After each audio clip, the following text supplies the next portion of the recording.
Con Simone Quinquinio della Roma, una partita veramente strana, l'avete riacciuffata tante volte, poi però vi è sempre mancato il guizzo per andare in vantaggio e alla fine è terminata con un pari. Sì, siamo entrati forse con una mentalità non giusta e dovevamo essere più umili e più operai, come si dice nel calcio, però poi quando a fine partita il migliore in campo è il portiere dell'altra squadra, forse un po' più di cattiveria ci poteva aiutare, ma ha parato veramente bene, ha parato tutto tranne i 3 gol che abbiamo fatto. Forse più cattivi era meglio.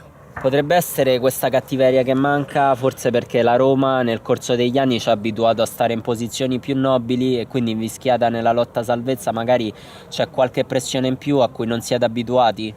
Ma no, abituati, comunque abbiamo sempre fatto i campionati di alta classifica, quindi la pressione c'è anche su.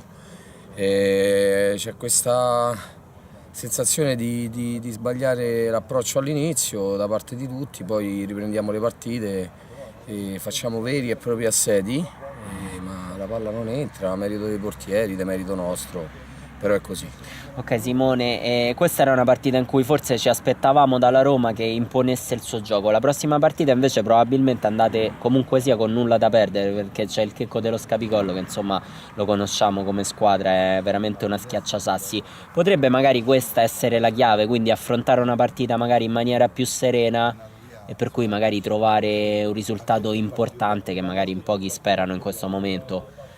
Sicuramente giochiamo con una tra le prime 2 squadre le più forti. Cotton abbiamo giocato l'altra settimana, non abbiamo demeritato, hanno imposto il loro gioco ma noi abbiamo fatto una grossa partita.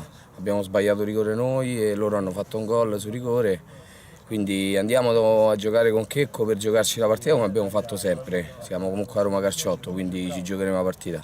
Perfetto, grazie. Ciao. Ciao.